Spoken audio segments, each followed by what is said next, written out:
Hello बच्चों, आज मैं quantum model structure of atom का टॉपिक से लेके आया हूँ, जिसमें मैं आपको वो पॉइंट डिस्कस करूँगा जहाँ से जेईई मेंस और नीट में मैक्सिमम क्वेश्चन उठाते हैं।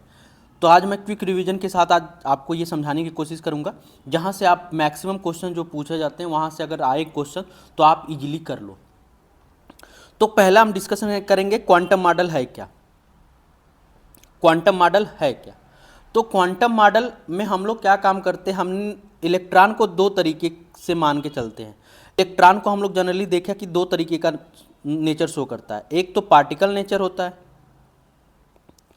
जिसमें हम लोगों ने डी ब्रोगली वेवलेंथ के बारे में देखा और हेंसबर्ग अनसर्टेनिटी प्रिंसिपल देखा। तो ये वो पार्टिकल नेचर में था। अब हम लोग आएंगे वेव फॉर्म में कि अगर इलेक्ट्रॉन जो होता है वो वेव नेचर का होता है। एक्चुअली में इलेक्ट्रॉन नहीं, सारे पार्टिकल जो होते हैं वो वेव नेचर के होते हैं। वेव नेचर भी शो करते हैं और पार्टिकल नेचर भी शो करते हैं। जैसे हमारी भी बॉडी है तो वो वेव नेचर शो करती है और पार्टिकल नेचर शो करती है। हर बॉडी क्या काम करती है, डुअल नेचर शो करती है। बट इलेक्ट्रॉन प्रोटॉन इन सब का मास इतना कम होता है कि इनका वेव नेचर हम देख सकते हैं, वेव नेचर को मेजर कर सकते हैं। तो इलेक्ट्रॉन का वेव नेचर जो है वो स्क्रोडिंजर एक साइंटिस्ट थे, उन्होंने दिया था कि इलेक्ट्रॉन जो होता है वो वेव के फॉर्म में भी जाता है। तो उन्होंने इलेक्ट्रॉन अगर वेव के फॉर्म में जाता है तो उसका वेव इक्वेशन भी दिया था, ठीक है, जिसको हम लोग साई से रिप्रेजेंट करते थे। एक वेव जैसे हम लोग फिजिक्स में वेव पढ़ते हैं ना, वेव क्या होता है, a sine omega t plus theta या फाई ले लेते हैं इस तरह से। तो उसी तरह से इन्होंने भी एक इक्वेशन दिया था, ठीक है, और इसका इन्होंने सोल्यूशन भी दिया था। कई अगर कोई मैथमेटिकल इक्वेशन है तो उसका सोल्यूशन एग्जिस्ट करेगा, तो उन्होंने इसका सोल्यूशन भी दिया था। और वो सोल्यूशन क्या था, principal quantum number, azimuthal quantum number और मैग्नेटिक क्वांटम नंबर। ये तीन उन्होंने स्क्रोडिंजर के वेव इक्वेशन थे। लेकिन स्पिन क्वांटम नंबर स्क्रोडिंजर के वेव इक्वेशन का सोल्यूशन नहीं था, यह बाद में डाला गया, ठीक है, सिलेबस के बाद में इसको डिस्कवरी की गई थी। स्क्रोडिंजर ने यही तीन दिया था। तो अगर आपसे कभी क्वेश्चन पूछता है कि which of the following is a not a Schrödinger wave equation, तो आपको बता देना है स्पिन क्वांटम नंबर जो है वो स्क्रोडिंजर वेव इक्वेशन का पार्ट नहीं था, ठीक है। यहाँ पे इन्होंने अगर बात करें तो इक्वेशन जो होता है, इस वेव इक्वेशन जो होता है इसको उन्होंने सॉल्व किया था। तो जब सॉल्व करते हैं तो इसमें जैसे हम लोग कोई भी मैथमेटिकल इक्वेशन सॉल्व करते हैं तो हमें एक वैल्यू मिलती है जहाँ पे फंक्शन क्या होता है, जीरो होता है, तो जिसको हम लोग रूट बोलते हैं मैथ के टर्म में। अगर हमारा क्वाड्रेटिक इक्वेशन है तो हम लोग रूट बोलते हैं। यहाँ पे अगर उस फंक्शन पे जिस पे ये साई की वैल्यू जो हो रही है जीरो हो रही है, तो यहाँ पे केमिस्ट्री में उसको नोड बोलते हैं। क्या बोलते हैं, नोड। जैसे मैथ में अगर हम लोग बोले कि x square minus four equal to zero है तो एक्स की क्या क्या वैल्यू हो जाएगी, तो x equal to four plus minus two के लिए ये क्या होगा, इक्वेशन जीरो देगा। उसी तरह से अगर किस वैल्यू के लिए ये फंक्शन जो है, वेव फंक्शन जो है जीरो देता है, उसको हम लोग बोलते हैं नोड। और यहाँ पे मैथ केमिस्ट्री में दो तरीके का नोड है, एक को बोलते हैं रेडियल नोड, एक को बोलते हैं रेडियल नोड और दूसरे को बोलते हैं एंगुलर नोड, एंगुलर नोड। अब रेडियल नोड का एक और नाम होता है स्फेरिकल नोड। क्या होता है, स्फेरिकल नोड होता है, ठीक है। अभी इनका फार्मूला भी मैं लिखवा दूँ। और दूसरा होता है एंगुलर नोड का दूसरा नाम होता है प्लेनर नोड, ठीक है, प्लेनर नोड। अगर रेडियल नोड कभी भी आपको निकालना होता है तो उसका जो फार्मूला होता है रेडियल नोड इक्वल टू, इसको हटा देता हूँ, रेडियल नोड इक्वल टू क्या होता है, number of radial node equal to n minus l minus one. और एंगुलर नोड इक्वल टू क्या होता है,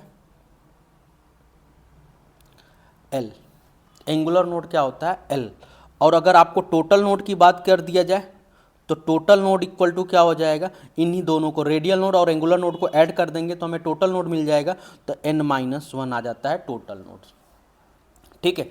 अब इसको मैं आगे कैलकुलेट करना सिखाऊंगा कि n क्या होता है। तो n होता है आपका प्रिंसिपल क्वांटम नंबर। अभी जो हमने यहाँ पे देखा है प्रिंसिपल क्वांटम नंबर, इसके बारे में अभी डिटेल में देखेंगे। तो l जो होता है, सॉरी n जो होता है वो होता है principal quantum number, principal quantum number, और L जो होता है वो एजीमुथल क्वांटम नंबर होता है, एजीमुथल क्वांटम नंबर होता है।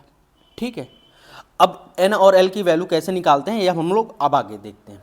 अब यहाँ पे भी लास्ट में फिर इस पे 2 क्वेश्चंस करा दूंगा तो आपको क्लियर हो जाएगा। ठीक है, तो एंगुलर नोड और रेडियल नोड निकालने का ये तरीका है। Angular node equal to L और टोटल नोड इक्वल टू क्या होगा n-1, और रेडियल नोड इक्वल टू क्या होता है n-l-1। ठीक है, अब आते हैं स्क्रोडिंजर वेव इक्वेशन पे। तो स्क्रोडिंजर ने से जब इस वेव इक्वेशन के बारे में बोला गया तो उन्होंने उस वेव का क्या किया था, इक्वेशन सॉल्व किया था, और उस इक्वेशन को इन्होंने 3 पार्ट दिया था। पहले को बोला था प्रिंसिपल क्वांटम नंबर, दूसरे को बोला था एजीमुथल क्वांटम नंबर, और तीसरे को बोला था मैग्नेटिक क्वांटम नंबर। बाद में आया स्पिन क्वांटम नंबर। ठीक है, तो हम लोग पहले आते हैं प्रिंसिपल क्वांटम नंबर पे। तो प्रिंसिपल क्वांटम नंबर हमें क्या क्या इन्फॉर्मेशन देता है तो पहले हम देख लेते हैं। तो प्रिंसिपल जो क्वांटम नंबर होता है वो सिमिलर होता है बोहर मॉडल के। जो बोहर मॉडल में ऑर्बिट को रिप्रेजेंट करते हैं या सेल को रिप्रेजेंट करता था, ये इलेक्ट्रॉन इस तरह से कि ऑर्बिट में रिवॉल्व करते हैं इलेक्ट्रॉन, तो यही n=1, n=2, n=3 बोहर ने क्या किया था, k shell, l shell, m shell से रिप्रेजेंट किया था। तो यही 1, 2, 3 हो गया था किसमें, प्रिंसिपल क्वांटम नंबर में। ठीक है, स्क्रोडिंजर ने इसको प्रिंसिपल क्वांटम नंबर से कंपेयर किया था। ठीक है, क्या बताता है, नंबर ऑफ सेल के बारे में बताता है, और इसको डिनोट करते हैं n से। तो यही हमने यहाँ पे डिनोट किया था n। ठीक है, अब नेक्स्ट है जो ये क्या काम करता है, represent the size of atom. Size of atom के बारे में भी बताता है। हम लोगों ने देखा था बोहर में कि ये क्या होता, रेडियस के फॉर्म में होता था। ठीक है, 0.529 n²/z, ये जो होता था रेडियस, इस तरह से रेडियस का फार्मूला। तो ये रेडियस के बारे में यानी कि साइज के बारे में बता रहा है। दूसरा, represent the energy of electron, ये हमें इलेक्ट्रॉन के एनर्जी के बारे में भी बताता है कि ये अगर इस ऑर्बिट में रिवॉल्व कर रहा है तो कितनी इलेक्ट्रॉन एनर्जी होगी इसकी, इस ऑर्बिट में इलेक्ट्रॉन रिवॉल्व कर रहा होगा तो कितनी एनर्जी होगी, अगर इस ऑर्बिट में इलेक्ट्रॉन रिवॉल्व कर रहा होगा तो कितनी एनर्जी के साथ रिवॉल्व कर रहा होगा। तो ये बोहर ने भी बताया था। अब हम लोग इसमें अलग तरीके से निकालेंगे एनर्जी ऑफ इलेक्ट्रॉन या एनर्जी ऑफ ऑर्बिट के बारे में। ठीक है, दूसरा है azimuthal quantum number. Azimuthal quantum number, तो एजीमुथल क्वांटम नंबर क्या रिप्रेजेंट करता है, तो एजीमुथल क्वांटम नंबर रिप्रेजेंट करता है shape of the orbital. Orbital का शेप कैसा होगा। ठीक है, ऑर्बिटल का शेप कैसा होगा, या सबसेल के बारे में बताता है। मतलब अगर एस ऑर्बिटल है तो उसका शेप कैसा होता है, स्फेरिकल शेप होता है। 3D की बात कर रहे हैं, ये 3D में है, स्फेरिकल शेप, जैसे बॉल होता है ना, बॉल फुटबॉल हो गया, उस तरह का शेप होता है एस ऑर्बिटल का। तो उस तरह से बारे में पी ऑर्बिटल की बात करेगा तो पी ऑर्बिटल का जो शेप होता है वो डंबल शेप होता है, इस तरह से डंबल शेप, और डी ऑर्बिटल होता है उसका डबल डंबल शेप मान के चलते इस तरह से। एफ ऑर्बिटल का शेप डिफाइंड नहीं है, जो हमारे सिलेबस में नहीं है। अगर बोला जाता है तो डी ऑर्बिटल का शेप कई जगह आपको टेट्राहेड्रल देखने को मिलेगा या ऑक्टाहेड्रल शेप का देखने को मिलेगा, कई जगह आप गूगल पे सर्च करोगे तो एफ का शेप अभी डिफाइन नहीं है, एस का, पी का और डी का, इन्हीं 3 से हमें क्वेश्चन पूछा जाता है, हमें इन्हीं 3 के ऊपर फोकस करने की जरूरत है। रिप्रेजेंट कैसे करते हैं, इसको एल से रिप्रेजेंट करते हैं, और इसकी जो वैल्यू होती है ये प्रिंसिपल क्वांटम नंबर के ऊपर डिपेंड करती है। क्या होता है, रिप्रेजेंट वैल्यू ऑफ एल जो होता है वो क्या होता है, 0 to n-1 होता है, और वैल्यू ऑफ एल जो होती है वो एन पे डिपेंड करती है। और ये क्या काम करता है, एंगुलर मोमेंटम को भी आप सबसेल को रिप्रेजेंट करता है, म्यूएल से भी रिप्रेजेंट करते हैं इसको। एंगुलर मोमेंटम को किससे रिप्रेजेंट करते हैं, म्यूएल से। और इसका फार्मूला क्या होता है तो आपको मैं लिख देता हूँ यहाँ पे, अंडर रूट में l+1 इंटू एल h/2π, कहीं h/2π को आप h कट भी देख सकते हो, h कट लिखा होगा इस तरह से। तो h कट का मतलब h/2π को रिप्रेजेंट करता है। तो ये हो गया आपका एंगुलर मोमेंटम का फार्मूला। अब अगर वैल्यू दिया हुआ है l=0 है तो वो s ऑर्बिटल को रिप्रेजेंट करता है। अगर l=1 दिया हुआ है तो p ऑर्बिटल को रिप्रेजेंट करेगा। अगर कहीं पे d ऑर्बिटल लिखा हुआ है इसका मतलब l की वैल्यू कितनी हो जाएगी, 2। आप इस तरह से भी देख सकते हो, उल्टा भी देख सकते हो।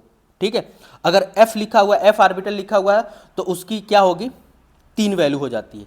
अगर जैसे मैं यहाँ पे एक एग्जाम्पल से समझाने की कोशिश करूँ आपको, ठीक है, अगर आपको एक एग्जाम्पल से समझाने की कोशिश करता हूँ तो ध्यान से देखिए उसको। अब अगर n इक्वल टू 1 है तो l इक्वल टू कितना हो जाएगा, n माइनस 1, 0। यानी कि सिर्फ और सिर्फ हमारे पास एक ऑर्बिटल पॉसिबल होता है एस n इक्वल टू 1 के लिए। आप इसीलिए पीरियोडिक टेबल में ध्यान से देखोगे तो फर्स्ट पीरियड में सिर्फ दो एटम ही पॉसिबल है, एक हाइड्रोजन और एक हीलियम। एक क्या है, हाइड्रोजन और एक हीलियम फर्स्ट पीरियड में। आप ध्यान से देखो, और फर्स्ट पीरियड में n की वैल्यू क्या होती है, 1, और इसीलिए इसका इलेक्ट्रॉनिक कॉन्फ़िगरेशन 1s और 1s2। क्यों? क्योंकि सिर्फ वहां पे दो ही ऑर्बिट पॉसिबल होता है। अब ध्यान से देखो, n इक्वल टू 2 के लिए l की सिर्फ और सिर्फ दो वैल्यू पॉसिबल होती है। तो अगर आप ध्यान से देखो n इक्वल टू 2 के लिए तो आपको क्या मिलेगा, 2p मिलता है और 2s मिलता है। इसमें देखोगे तो 2 और यहाँ पे 6। इसलिए सेकेंड जब n इक्वल टू 2 होता है, जब पीरियड में देखोगे तो वहाँ पे आपको 8 इलेक्ट्रॉन देखने को मिलता है, 2s2, 2s1, 2s2, और इधर 2p1, 2p2, 2p3, 2p4, 2p5, 2p6, इस तरह से देखने को मिलेगा। ठीक है, इसीलिए देखोगे सेकेंड पीरियड में आपको कितने इलेक्ट्रॉन देखने को मिलते हैं, कितने, 8 इलेक्ट्रॉन देखने को मिलते। अब n इक्वल टू आप 3 देखो, तो n इक्वल टू अगर आप 3 देखते हो तो आपको क्या मिलता है, 2s मिलता है, 3s मिलेगा। l इक्वल टू कितना हो जाएगा, l की वैल्यू मैंने बोला कितना होता है, n-1। तो n-1 करोगे तो 0 टू n-1 करोगे, तो 0 टू n-1 करोगे तो क्या होगा, 0, और n-1 3-1 करेंगे तो 2, यानी कि l की वैल्यू क्या होगी, 0 1 2। तो 3s के लिए 3s, n इक्वल टू 3 के लिए क्या होगा, 3s 3p और 3d, ये 3 ऑर्बिटल पॉसिबल होते हैं। इसीलिए आप ध्यान दो तो थर्ड पीरियड में होने चाहिए था हमारे पास 18 एलिमेंट, लेकिन होते कितने हैं आपको थर्ड पीरियड में, 8 इलेक्ट्रॉन होते हैं। और इसीलिए हम लोग थर्ड पीरियड एलिमेंट के बोलते हैं कि इनके पास क्या होता है, वैकेंट डी ऑर्बिटल होता है, खाली इनके पास वैकेंट डी ऑर्बिटल होता है। देखो अब अगर पी ब्लॉक पढ़े होगे या पीरियोडिकल पढ़े होगे तो वहाँ पे आपने सुना होगा कि थर्ड पीरियड एलिमेंट के पास हम लोग बोलते हैं वैकेंट डी ऑर्बिटल होता है, सेकेंड पीरियड वालों के पास नहीं बोलते हैं। इसीलिए इनको हम लोग बोलते हैं कि ये एनामलस बिहेवियर शो करते हैं सेकेंड पीरियड वाले, और थर्ड पीरियड वाले के पास वैकेंट डी ऑर्बिटल होता है। इसीलिए ये एक्स्ट्रा बॉन्डिंग भी बना लेते हैं, इसीलिए ये कोऑर्डिनेट बॉन्ड बना लेते हैं अलग से, लेकिन ये नहीं बना पाते।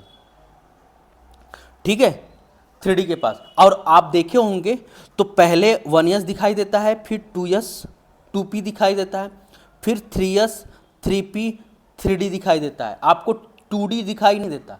क्यों? कि अगर आपको 2d दिखाई नहीं देता, 1d दिखाई नहीं देता, क्यों नहीं दिखाई देता, या 1p दिखाई नहीं देता, इसके पीछे का रीज़न यही है कि अगर n, ये जो पहला नंबर है वो 1 n को रिप्रेजेंट करेगा, n इक्वल टू 1 आ गया, और p जो होता है l को रिप्रेजेंट करता है। अभी मैंने टेबल दिखाया था ये वाला, देखो तो p equal to 1, p equal to क्या है, l इक्वल टू कितना हो जाएगा, 1। p ऑर्बिटल के लिए l की वैल्यू कितनी हो जाएगी, 1। p ऑर्बिटल के लिए l की वैल्यू कितनी हो जाएगी, 1, और 1 है तो ये वैल्यू जो l की होनी चाहिए इससे कम होनी चाहिए, इससे बराबर नहीं होनी चाहिए, इसीलिए आपको 1p दिखाई नहीं देता या 1d दिखाई नहीं देता। अगर n इक्वल टू 1 हो गया तो l की वैल्यू कितनी हो जाएगी, 2 हो जाएगी, जो कि इससे बड़ा हो रहा है, इसीलिए आपको 1d ऑर्बिटल नहीं दिखाई देता, 2d नहीं दिखाई देता, सिर्फ 3d दिखाई देता है। इसी तरह से आपको कहीं पे 1f नहीं दिखाई देगा, 2f नहीं दिखाई देगा, 3f नहीं दिखाई देगा, सीधे आपको 4f दिखाई देता है। क्यों? क्योंकि जो f ऑर्बिटल है उसके लिए l की वैल्यू कितनी होती है, 3, और ये जो l की वैल्यू है n पे डिपेंड करती है, इसीलिए आपको वहाँ पे दिखाई देना शुरू करती है। 1 में नहीं दिखाई देगा, 2 में नहीं दिखाएगा, 3 में नहीं दिखाएगा, सीधे 4 में दिखाई देना शुरू करता है। रीजन यही है। तो ये होता है जो हम लोग सबसेल पढ़ते हैं, SPDF जो सबसेल पढ़ते हैं, ये क्या होते हैं, ये L N के ऊपर डिपेंड करते हैं, इसीलिए ये इनकी वैल्यू जो होती है वो अलग अलग आती है हर पीरियड के लिए। ठीक है, अब हम लोग नेक्स्ट पे आते हैं। ये हो गया एजीमुथल क्वांटम नंबर जो होता है ये हमें क्या बताता है, शेप ऑफ द ऑर्बिटल बताता है। अब नीट में आप देखोगे, नीट 2024 में आप देखोगे तो आपको सेम टू सेम एक क्वेश्चन इसी तरह पूछा हुआ है। इधर ऑर्बिटल दिया हुआ था, मतलब प्रिंसिपल क्वांटम नंबर दिया हुआ है, एजीमुथल क्वांटम नंबर दिया था, मैग्नेटिक क्वांटम नंबर दिया था और स्पिन क्वांटम नंबर दिया था। इसके जस्ट अपोजिट साइड में आपको क्या दिया हुआ था कि ये क्या रिप्रेजेंट करते हैं। तो इस तरह से आप, अब तीसरा जो हमारा पास आता है मैग्नेटिक क्वांटम नंबर, ये हमें रिप्रेजेंट करता है किससे, एम एल से रिप्रेजेंट करते हैं या एम से रिप्रेजेंट करते हैं। और इसकी जो वैल्यू होती है, इसकी जो वैल्यू होती है वो एम एल से क्या होती है, -L से +L, यानी कि ये जो वैल्यू होती है वो हमें किस पे डिपेंड करती हुई दिखाई देती है, एजीमुथल क्वांटम नंबर के ऊपर डिपेंड करती है। ठीक है, ये किसके ऊपर डिपेंड करती है, एजीमुथल क्वांटम नंबर पे ऊपर।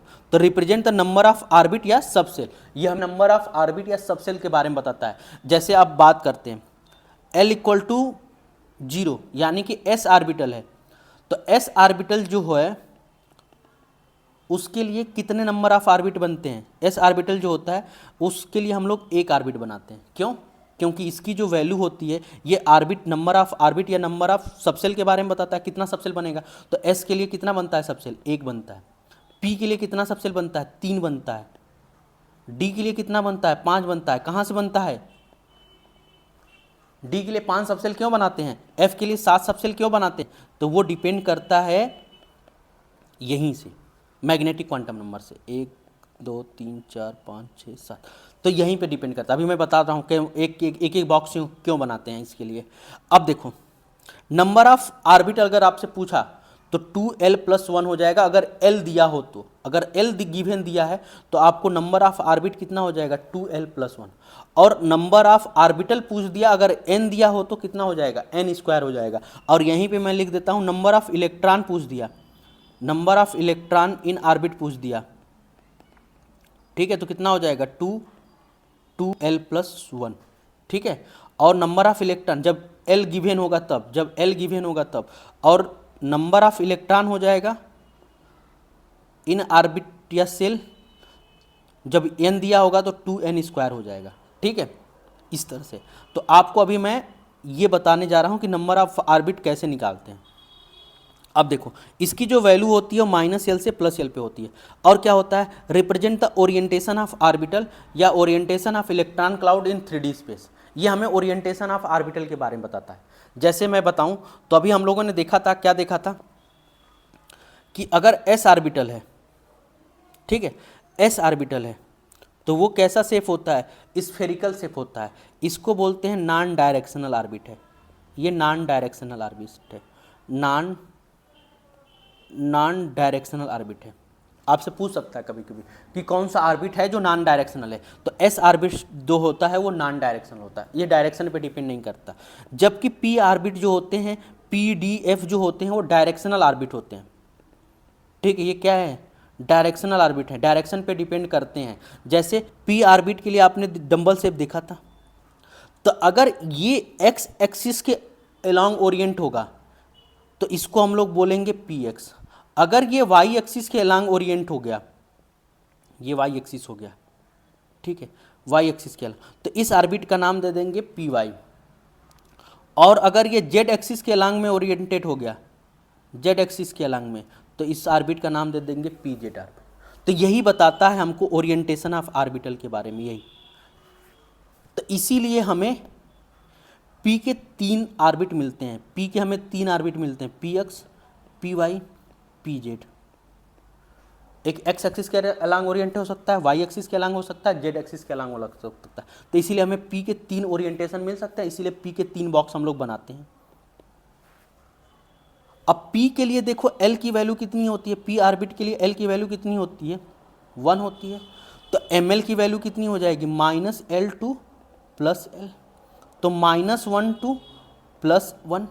तो अब क्या हो जाएगा, L इक्वल टू कितना हो जाएगा, अब तो क्या हो जाएगा, एम एल की वैल्यू -1 0 1। इसीलिए देखो हम लोग 3 बॉक्स भी बनाते हैं और 3 ओरिएंटेशन में मिलता है। तो हर चीज़ का इन्होंने जो स्क्रोडिंजर ने सोल्यूशन दिया था, हर चीज़ को इन्होंने स्पेसिफिक करके दिया था। इसीलिए देखोगे तो पी के अंदर कितना इलेक्ट्रॉन रख सकते हैं, 6 इलेक्ट्रॉन रखते हैं, 2, एक ऑर्बिट में 2 रखेंगे तो कितना हो जाएगा, 6, इसीलिए पी में हम 6 इलेक्ट्रॉन रखते हैं सिर्फ। और कितने बॉक्स बनते हैं? 3 बॉक्स बनते हैं। अब ये -1 हो सकता है, ये 0 हो सकता है, ये 1 हो सकता है। अब कुछ भी कर दो ऊपर नीचे, कोई दिक्कत नहीं है, क्योंकि तीनों की एनर्जी सेम है, तो तीनों ऑर्बिटल की वैल्यू सेम हो गई। ठीक है, तो आप इसको px बोलो, py बोलो, pz बोलो, चाहे इसको pz बोलो, py बोलो, px बोलो, कोई दिक्कत नहीं। ठीक है, कोई भी हो सकता है, बट ये तीनों की एनर्जी सेम होगी, तीनों का ओरिएंटेशन अलग अलग है। ठीक है, इनकी वैल्यू अलग अलग होगी। एक ऑर्बिट के अंदर हम मैक्सिमम 2 इलेक्ट्रॉन रख सकते हैं, ये स्पिन में पता चलता है। तो अभी हम देख रहे हैं किसके बारे में? मैग्नेटिक क्वांटम नंबर के बारे में। अब डी की बात आती है। डी के लिए एल की वैल्यू कितनी होती है? 2 होती है। डी के लिए एल की वैल्यू कितनी होती है? डी के लिए एल की वैल्यू कितनी होती है? 2 होती है। अब 2 होती है तो एम एल की वैल्यू कितनी हो जाएगी? -22 + 2, -22 + 2। अब ध्यान से देखो, तो एम एल के लिए कितनी पॉसिबिलिटी हो सकती है? -2, -1, 0, 1, 2। अब देखो 5 नंबर आ रहे हैं, इसीलिए हमने 5 बॉक्स बनाते हैं डी के लिए, और इसके 5 ऑर्बिटल बन जाते हैं डी के। कौन कौन से? तो अब देखो, dxy, dyz, dzx, dx²y² और dz²। अब अगर ये डबल डंबल, डी ऑर्बिटल कैसा होता है? डबल डंबल शेप का होता है, इस तरह से डबल डंबल का शेप होता है। तो अगर ये डबल डंबल x और y प्लेन में आ गया, ये x और y प्लेन में हो गया, तो इसका नाम रख देते हैं dxy। अगर यही डंबल शेप yz प्लेन में आ गया, तो इसको हम नाम दे देते हैं dyz। और यही dumbbell plane shape xz plane में आ गया, ये x और z, तो इसका नाम रख देते हैं zx प्लेन। ठीक है, और यही डंबल शेप x एक्सिस और y axis along the axis आ गया, ये x और y एलांग द एक्सिस आ गया, तो इसी को dx² y² बोल देते हैं, या dx² - y² बोल देते हैं, कहीं कहीं ऐसे बोलते हैं। और dz² क्या हो जाता है? तो यही ओरिएंटेशन अगर z एक्सिस के एलांग हो जाता है और बीच में स्फेरिकल बन जाता है इस तरह से, तो इसको हम लोग बोल देते हैं dz²। क्या बोल देते हैं? dz² बोल देते हैं।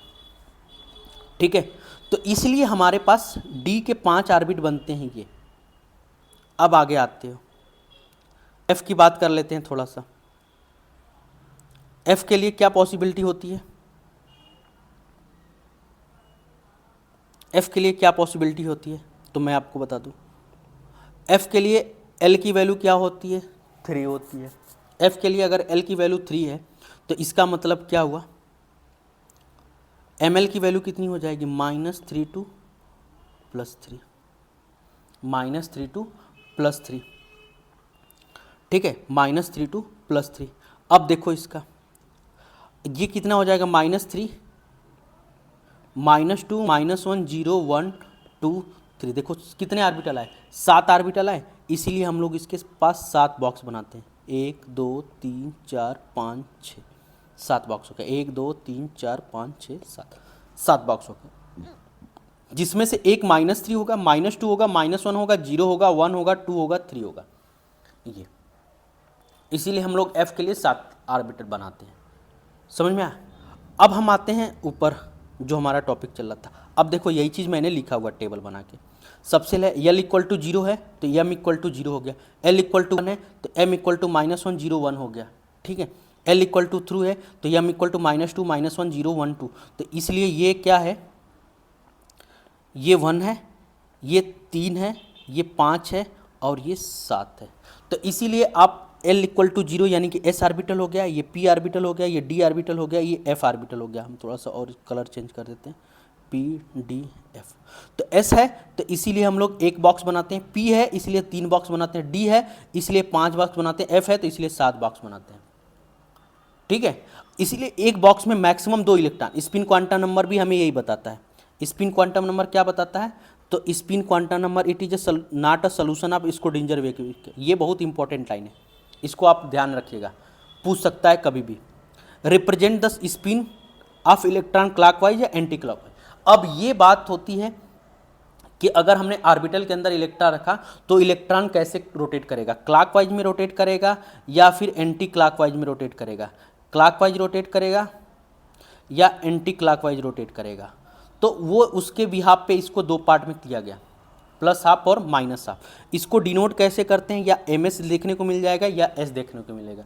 इसकी जो वैल्यू होगी वो क्या होगी, माइनस हाफ या प्लस हाफ होगी, इससे ज़्यादा नहीं होगी।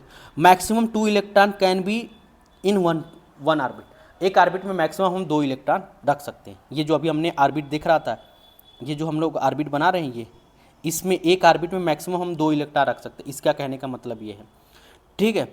Maximum number of electron in shell कितना हो जाएगा, 2n²। और जब n सेल दिया होगा, प्रिंसिपल क्वांटम नंबर दिया होगा तो, और वही चीज़ अगर आपसे इसकी बात कर दे, सबसेल के अंदर पूछ दे तो क्या हो जाएगा, 2l+1 electron. Number of electron in subshell की बात करते तो ये हो जाएगा। इसीलिए जब आप इलेक्ट्रॉनिक कॉन्फ़िगरेशन पढ़ते हो तो आपने देखा होगा 1s के अंदर 2 इलेक्ट्रॉन रखते हो, p के अंदर कितना रखते हो, 6 रखते हो, d के अंदर कितना रखते हो, 10 रखते हो, और f के लिए कितना रखते हो, 40 रखते हो। रीजन यही है, ये वाला formula. Number of electron in the subshell कितना हो जाता है, 2l+1 जब l दिया होता है। यहाँ पे s orbital, p orbital, d orbital देने का मतलब क्या हो गया, l दिया तो l दिया मतलब नंबर ऑफ इलेक्ट्रॉन कैसे भरेंगे, ये भरते हैं। तो ये चीज़ें आपको समझ में आई। अब इस पे इतना सारी चीज़ें पढ़ाने के बाद आपसे क्वेश्चंस कैसे पूछता है, तो सबसे पहला इंपॉर्टेंट जो क्वेश्चन आपसे पूछा जाता है वो ये पूछा जाता है कि हमें 2p के अंदर नंबर ऑफ इलेक्ट्रॉन कितना होगा। n भी दिया हुआ है, l भी दिया हुआ है। अगर l दे दिया तो l के ऊपर फोकस हो जाओ, n को हटा दो। n हमें मैक्सिमम नंबर ऑफ इलेक्ट्रॉन के बारे में बताता है। अगर n नहीं दिया हुआ है, इधर ध्यान से, हमें नंबर ऑफ इलेक्ट्रॉन की बात कर लेते हैं। अगर जैसे बात हम कर लेते हैं, n = 3 दिया हुआ और हमसे पूछ रहा है नंबर ऑफ इलेक्ट्रॉन कितने होंगे। n = 3 दिया हुआ है और नंबर ऑफ इलेक्ट्रॉन की बात कर रहा है, तो हम क्या करोगे, फार्मूला लगा दो। कौन सा फार्मूला लगा दो, 2n² वाला, ठीक है, 2n² वाला। यानी कि कितना हो जाएगा, 2 × 3 का स्क्वायर, यानी कि 18 इलेक्ट्रॉन हो जाएगा। अब ये मैक्सिमम नंबर ऑफ इलेक्ट्रॉन के बारे में बताएगा। अब इसी के साथ हमको L की भी वैल्यू दे दिया। अब n = 3 और L = 2, इस ऑर्बिटल के अंदर कितने इलेक्ट्रॉन होंगे। अब अगर धीरे धीरे हमें कम करता रहा है, n दिया, अब क्या दिया, L दिया। अब L दिया तो अब हमें नंबर ऑफ इलेक्ट्रॉन जब भी पूछेगा तो हम L के ऊपर अब डिफाइन हो जाए। नंबर ऑफ इलेक्ट्रॉन कितना हो जाएगा, 2l+1, ये वाला फार्मूला लगा दो।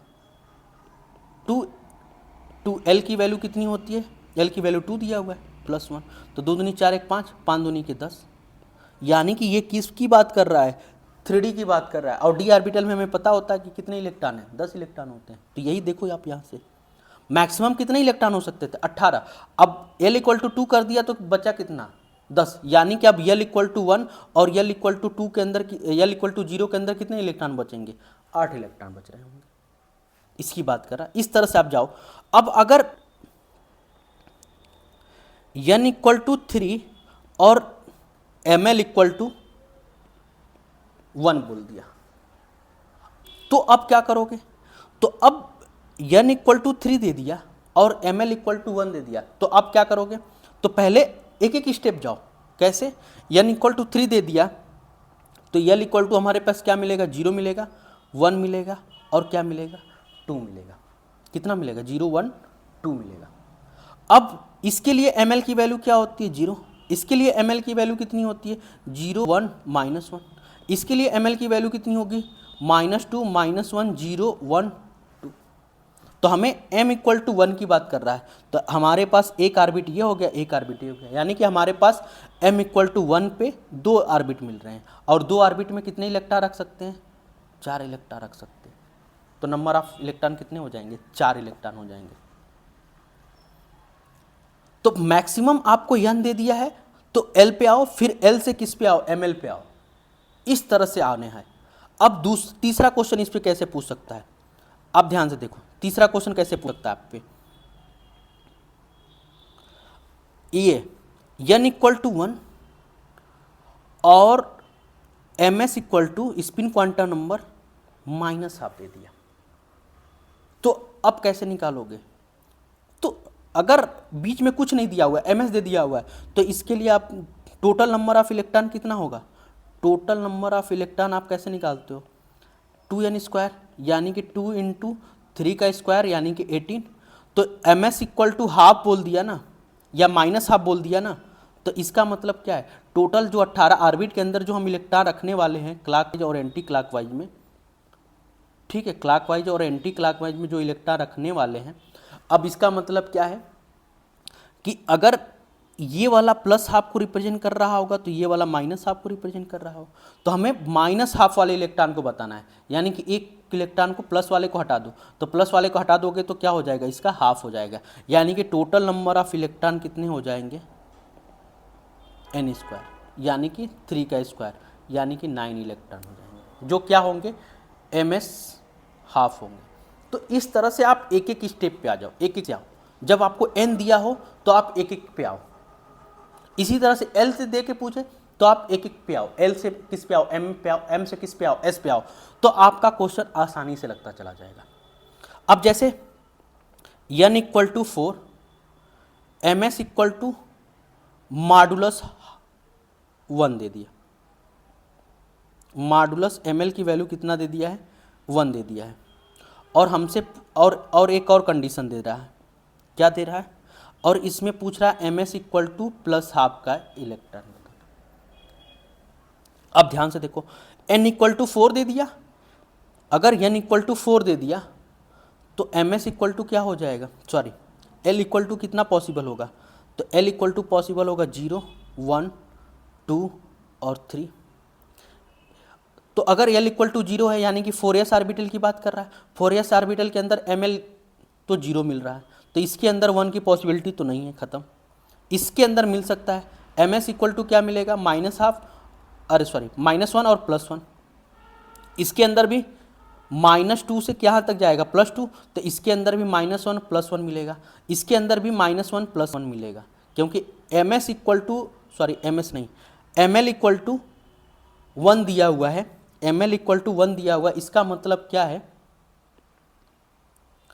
मॉडुलस ml दिया हुआ है, इसका मतलब हमारे पास क्या है, -1 का भी मॉडुलस वैल्यू कितनी होती है, 1, और +1 का भी मॉडुलस वैल्यू कितनी होती है, 1। तो यानी कि हमें दोनों को देखना पड़ेगा, तो यहाँ से भी मिलेगा, यहाँ से भी मिलेगा, और यहाँ से, इन तीनों से मिलेगा, और तीनों से मिल रहा है, तो कितने ऑर्बिटल हो गए, 6 ऑर्बिटल हो गए, और 6 ऑर्बिटल के अंदर हम कितने इलेक्ट्रॉन रख सकते हैं, एक के अंदर 2, प्लस हाफ और minus, plus half minus half, लेकिन हमसे क्या पूछ रहा है, प्लस हाफ, यानी कि 6 के 6 वही इलेक्ट्रॉन हो जाएंगे।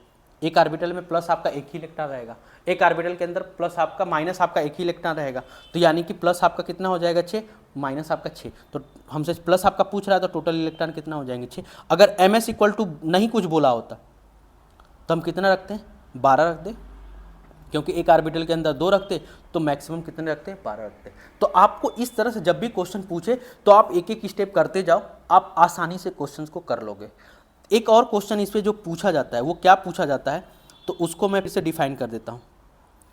एक और क्वेश्चन पूछा जाता है, क्या पूछा जाता है, पूछता है कि आपको ये दे देता है, n equal to 3, l equal to 2, l equal to 2, ml equal to 2 और ms equal to plus half, और बोलता है कि ये ऑर्बिटल एग्जिस्ट करेगा कि नहीं करेगा, इसके बिहाफ पे बताना होता है। या फिर एक और क्वेश्चन आपसे इस तरह से पूछता है कि लास्ट इलेक्ट्रॉन जो होता है, या 4s के लिए चारों ऑर्बिटल लिखना है, 4s1 के लिए चारों ऑर्बिटल क्या होंगे,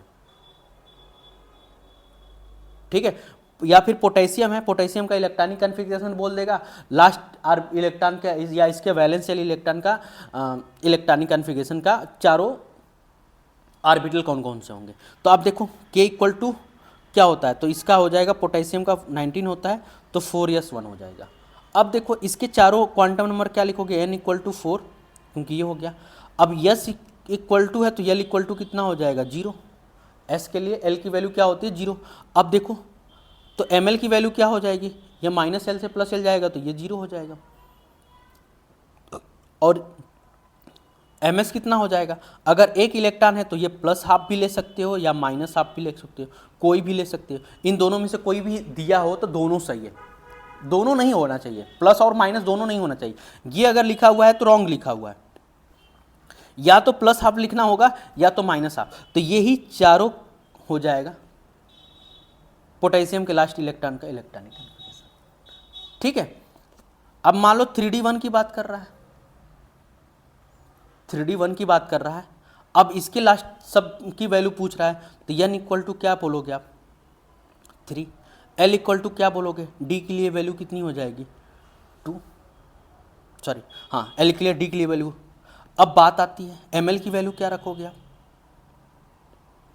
ml की वैल्यू क्या रखोगे आप, तो अगर ये -2 से क्या होना चाहिए +2 के बीच में होना चाहिए, तो अगर अब ये -2 भी दिया है तो भी सही है, -1 दिया है तो भी सही है, -2 दिया 0 दिया हुआ है तो भी सही है, 1 दिया है तो भी सही है, 2 दिया है तो भी सही है, ये पांचों के पांचों ऑर्बिटल इसके लिए सही है।